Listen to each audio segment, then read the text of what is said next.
Hey, listeners and friends. Thank you so much for supporting our show. If you really want to support the show, why don't you send it to a friend? Or you can go to Apple Podcasts and leave a rating and review. We would totally appreciate it, and it would help other people find the show. With that said, thank you so much for listening to our show and sticking around. Enjoy the episode.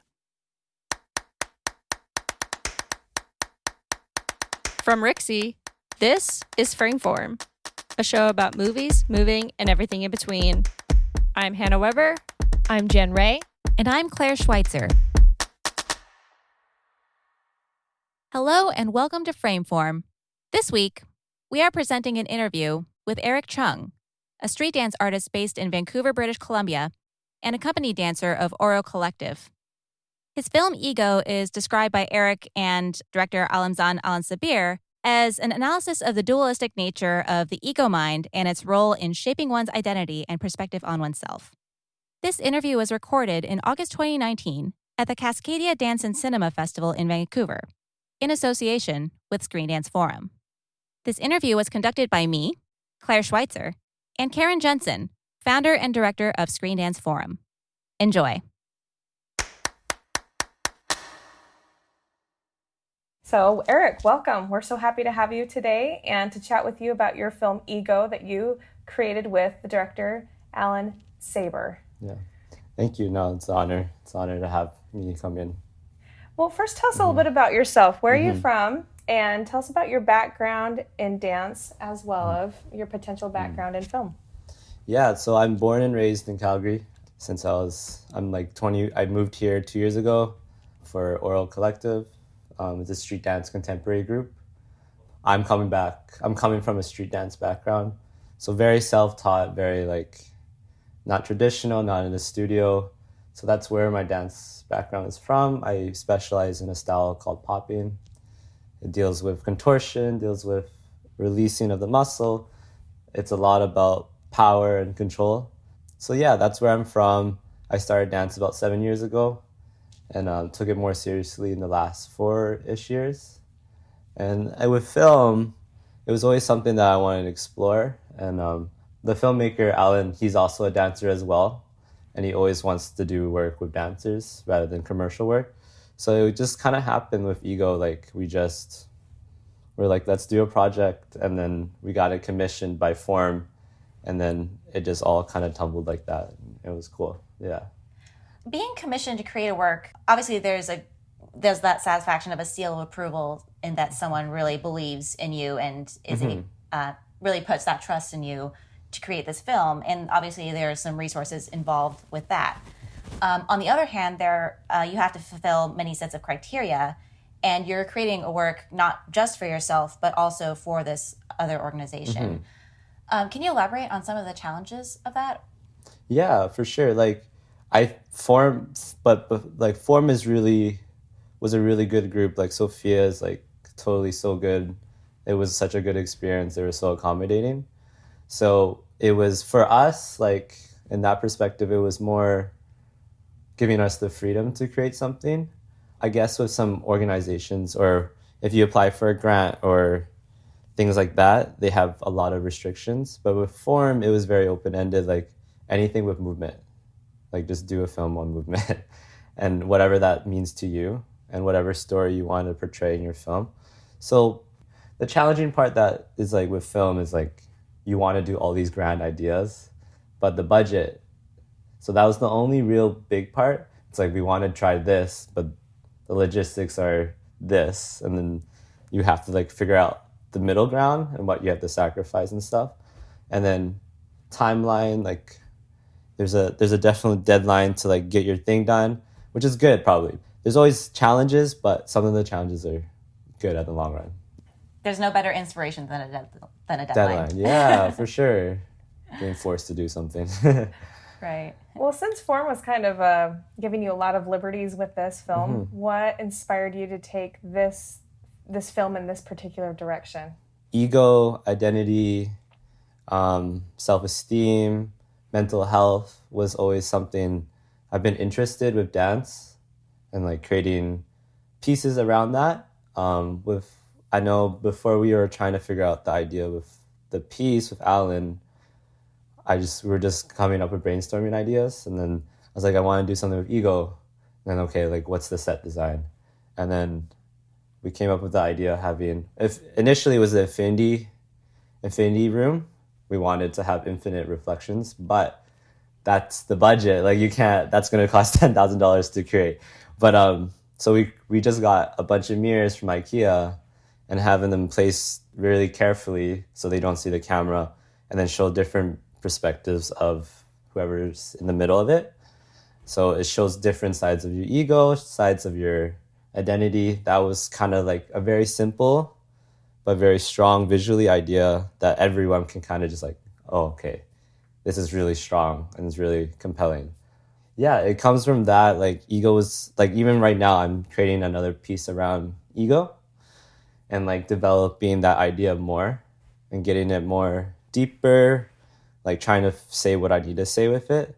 But ego, it was definitely initially like my idea to do it, but Alan really helped. Like if Alan wasn't there, I wouldn't be able to figure out the logistics. Or like we shot it on film, like Kodak. We shot on the RE Flex Kodak 35 meter film, and that was really challenging, but he really wanted to do that, but it made the look that we wanted it to be, and made it that much more deeper. So it was a lot of going back and forth with the idea, but initially it was like the core idea was ego, and then trying to like spread and see how far we can push it. But yeah, it was just something I've always been gravitated to do around that idea. Yeah. Actually, I want to go back on this, the fact that you shot this film on 35 millimeter film stock. Yeah. Can you actually discuss why this particular choice resonated with you and elaborate on the challenges of using film? Okay, yeah. It was more of Alan wanted to challenge himself to like, let's present works that are only on film. Like, and that's something that's not done anymore, really, especially in indie films. It's hard because it's so much money. That's one of the challenges is money. Like the film roll, even we got for a deal, it's still $300 for 800 feet. And that's only 8 minutes of film. So we only shot it with 8 minutes of film. That's why it's only 2 minutes and 30 seconds, but we only had 8 minutes to work with. And then processing you have to send it to Ontario because there's none in BC. At least maybe not we know of, but that was another $400 or $500 just to process only 8 feet of film.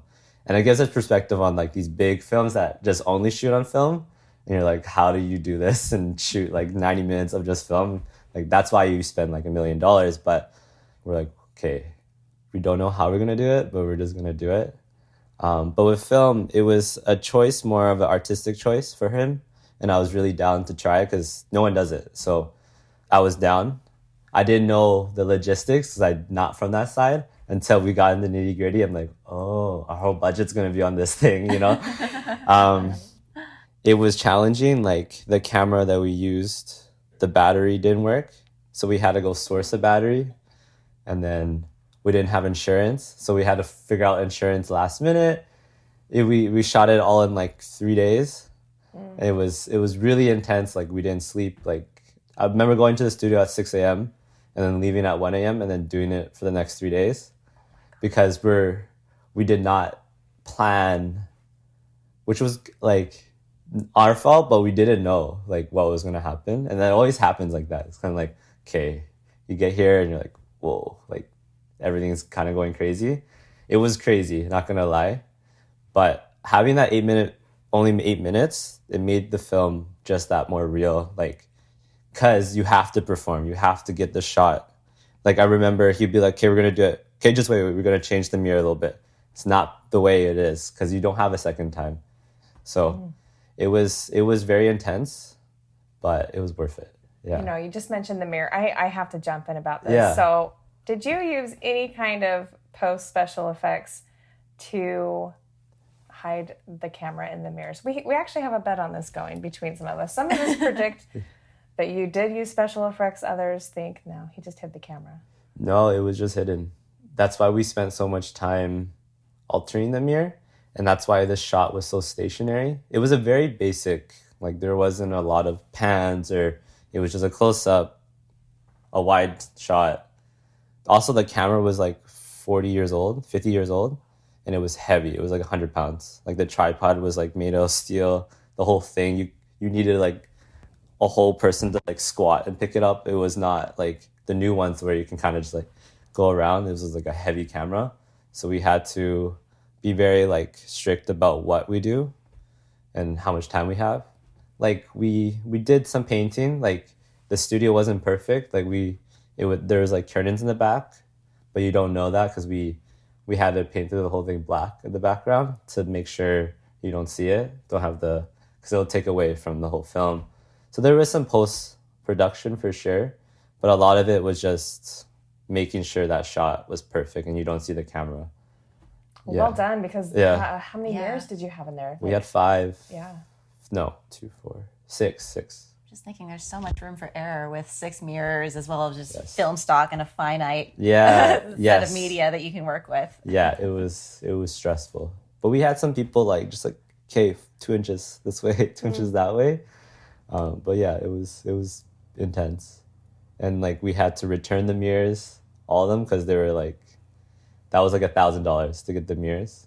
So we had to return it to IKEA, and then there was so much layers of stress like throughout this whole Don't let IKEA know, but they were purchased and returned. Yeah, there was purchased. Thanks, IKEA, thank you. They have credits. Thanks, IKEA.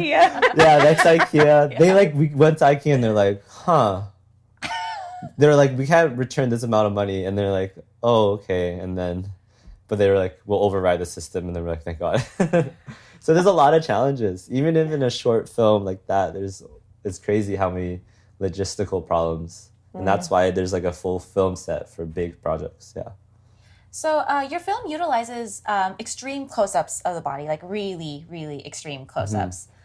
Most notably at the start of the film, where those extreme close-ups kind of foreshadow the disturbance that's about to come. And this is pretty common in screen dance, and it kind of creates its own little choreography within the frame. However, it's also very difficult to stage, and especially if you're dealing with finite media, it's really crucial that you stage it well. Yeah. And considering how much movement is unconsciously happening. How controlling were you of what was being captured of your body, and how much were you just relinquishing that to chance? It was a lot of figuring out the angle of the perspective of the camera, and then what type of movements would look best in that angle. There's a lot. I remember that was a lot like of adjustment. We would just rehearse, but go through it a lot and see, okay, no. And I would honestly just have to trust them because I can't see it. So it was a lot of adjusting. It was a lot of by chance, a little bit, I would say, but I was able to, as a popper, you can isolate a certain, like, he was like, use your shoulder a lot and then stretch it as far as you can so they can see the striation and then the reflection behind you, on top of you, like, it's a really good shot. Let's just do that. Like, I think half the film that we shot was like pretty much close-ups, and then the half was like wide shots. So a lot was dealing. I think we had a decent amount of footage of the close-up shots with what we had to play with, because we wanted that moment to be strong, and I think it hopefully was, yeah. Right. Yeah. And how did you decide on the different parts of the body to use? I think it's just how, for me, like, I'm very flexible in my upper torso.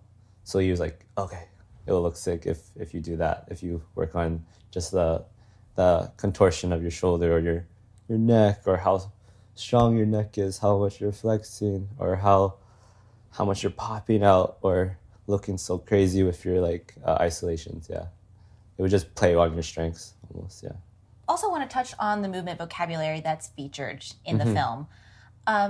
So-called urban dance forms, like popping, have very nuanced and complex histories. And they're often marginalized within the screen dance community. And often screen dance contextualizes these forms solely within commercial and music video contexts. Can you elaborate on the challenges that you've faced in capturing your movement style to film and trying to communicate it to those who might not be familiar with it? Oh, so like urban dance is also different from what street dance is. So I'm actually from a street dance background culture. It's completely different. They do crossover. Like I do, like also do industry work, or street dancers do industry work, urban dancers do street dance stuff too. So it crosses over, but I totally know what you mean, like Step Up or something. Like films like that are always usually seen in that perspective or not in like a very like almost contemporary perspective. For me, it's like the way I think of dance is not like I'm a street dancer, so I need to show that I'm a street dancer in the film. It doesn't have to be that. I find like with film, you kind of can do whatever you want because it's your film. It's not within the confines of the culture. And when you're in the culture, yeah, definitely like respect what's in there. But with like popular culture and like how street dance and urban dance is portrayed, it's definitely weird because people in the public eye see it in a very different way. I know like with film, there's a lot of contemporary films or there's a lot of styles, not street dance styles, represented almost. Maybe a little bit more now. I see it like with the Cascadia, I think I saw this dancer from Germany, Majid, and he's in one of the films that's screening this week too. So there is definitely emerging, and I think the dance is getting more respected because the dance only started 40 years in the 70s, so 40, 50 years. It's really new. So it's a process. I think it will always need to push. And like, hopefully I'm trying to push that envelope. Like, K Street, like we can all do this. Like, it's not just has to be like one person. Everyone can push your craft outside of street dance. You can push it in film. You can push it in theater. Like Ouro Collective is combining contemporary and street dance. So it can always be pushed in these other mediums. Yeah. So I'd like to ask you a little bit more about your collaboration with the director. So based on the credits, there are clear delineations between choreographer and director, you know, who had which role. But sometimes in dance film, those roles can get blurred. Oh, yes. Between director and choreographer.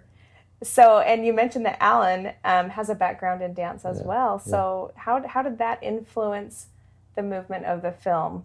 Was there a blurring of those two roles? For sure. It was like we both had a very like clear image on what we wanted or what we were imagining. And we discussed about that. But like, it was really easy it was a lot of blurred, for sure. I trust him on some parts where I'm like, okay, that's you. Like, and then I'll do me. But when we come together in the middle, it's like, because he's a dancer, he could also communicate me like, yo, try to do this type of movement. And I would totally get it. He doesn't have to say a word. He just does it. He like, try this. And like, I'll be like, yes, I know exactly what it is. So he'd be directing me and then I'll be like, but this angle is not strong for me because I can do this with this, watch this. And then he would understand what I'm doing. He's like, oh, that's right. You can do that. We can be blurred for sure. I think we separated well where he was in his strengths and I didn't really want to jump in. And then I was really in my strengths and he understood that too. So we had a mutual respect, but it wasn't never like, oh, you're the director, so I'm not going to help you with that. Or you're the dancer, so you figure that out. And then now there's a lot of this going on. Yeah. How much decision did you have when it came to the edit? It was very like storyboarded that we did. So it was very clear what shots was going to be where. It was just which takes, well, we only did 2 takes really, but which take would make the cut. It was like, we already had the set plan. It was going to be close up of my face, and then wide shot, and then another close up, and then a wide shot, and then the ending. So we know what was going to happen in sequence. It was pretty much just trial and error. Like he would send me it because we were living in 2 different cities too. So he would send me one copy and then I'll be like, oh, okay. And then he send me the other copy and be like, all right, like compare and see what we can mix almost and see what's best. It was a lot of trusting him too to see, because there were some moments where I was like, I don't want this moment to be here. He's like, trust me, just see it's through. Or he's like, oh, it makes sense. Like, this is why you wanted it to be like this. So it was a lot of communication. But yeah, it was good. It was totally good. I had definitely a role in that. And was it edited digitally? It was edited digitally. So the film got digitized. So you have it on a file and then put on to editing program.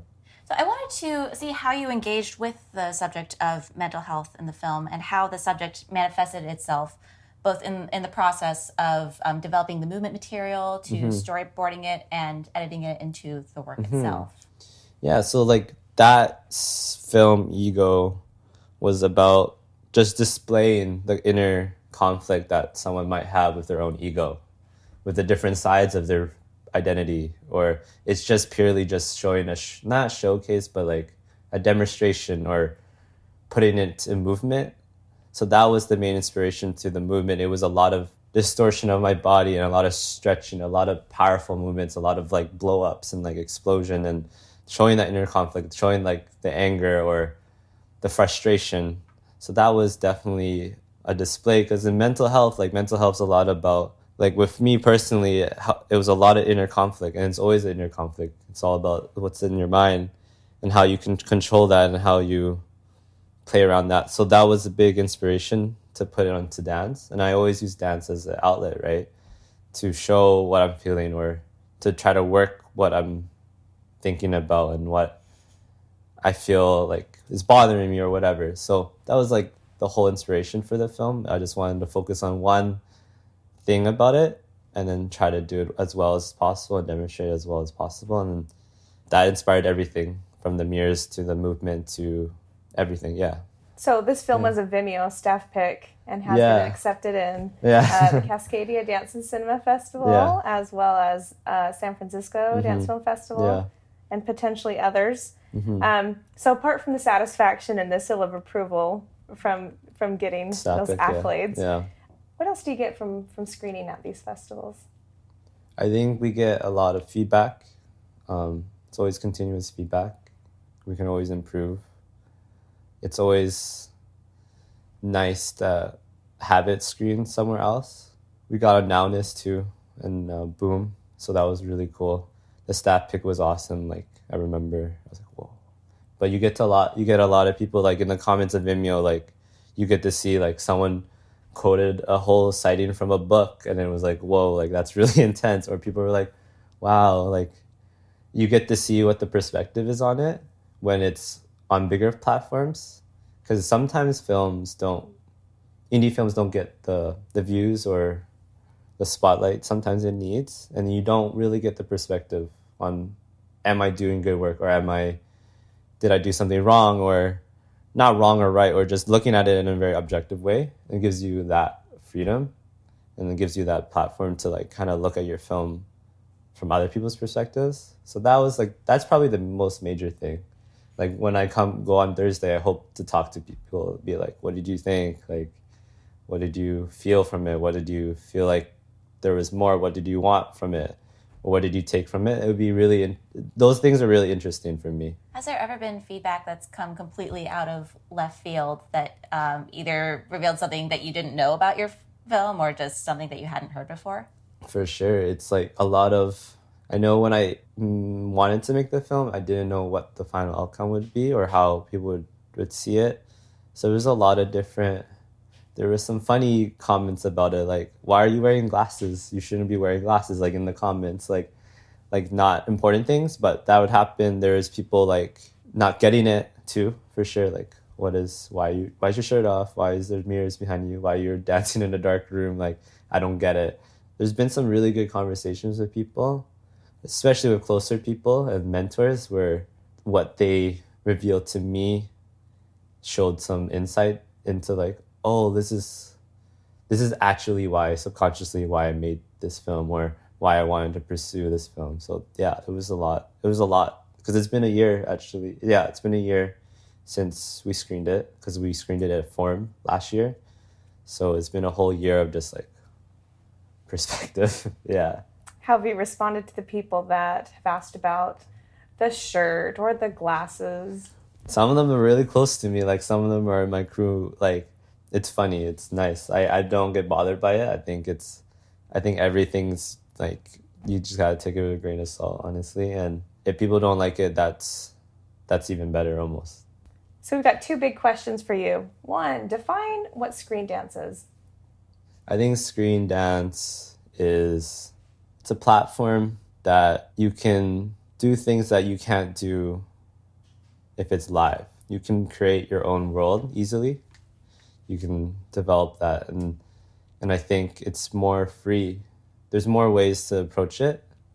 So with screen dance, for me, it's like another way of showing what you wanted to put out in the world. What dance filmmakers or works of screen dance have influenced you and how?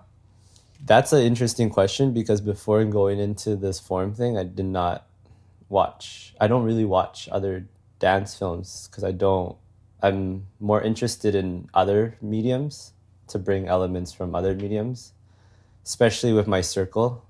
My circle is a lot of dancers too, but I have some photographers that are really visual, like my friend Sebastian Valencia, my other friend Eric Cheung. They shoot in fashion, they shoot in more conceptual stuff. They shot Sebastian shot the visuals for my piece. So for me, I haven't dived into that yet. I appreciate it a lot. I think when I watch a dance film, I don't follow a dance filmmaker. I know of them. I know some of them. I think it's important to go outside of it and then bring back, and then you can bring something new because every other medium has their own way of approaching their art. So for me, it's actually just trying to pull from other perspectives.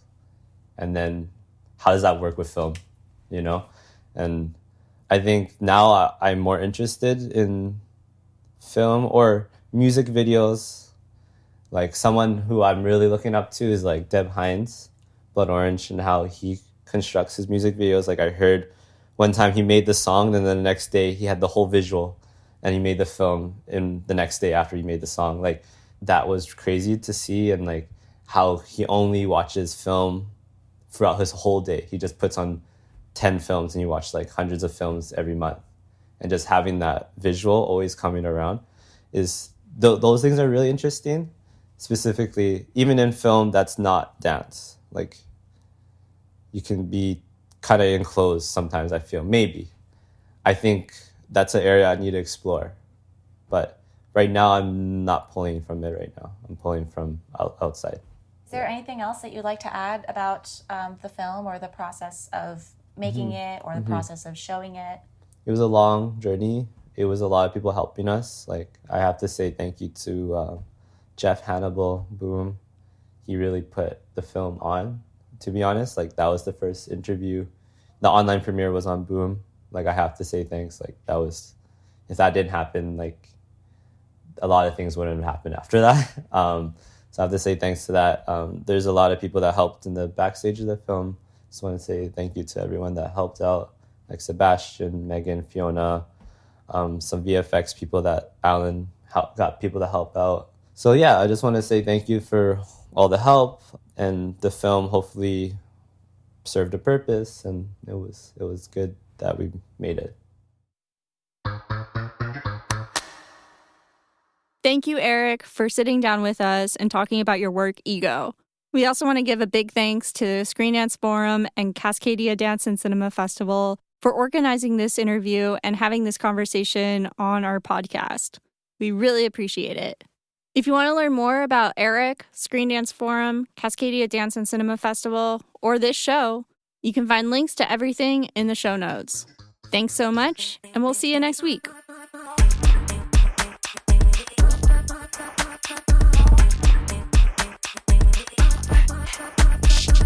Frameform is a production of Rixie in collaboration with Cascadia Dance and Cinema Festival.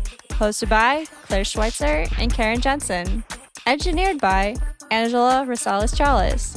Edited by the Frameform team and mixed by Mason Carlton.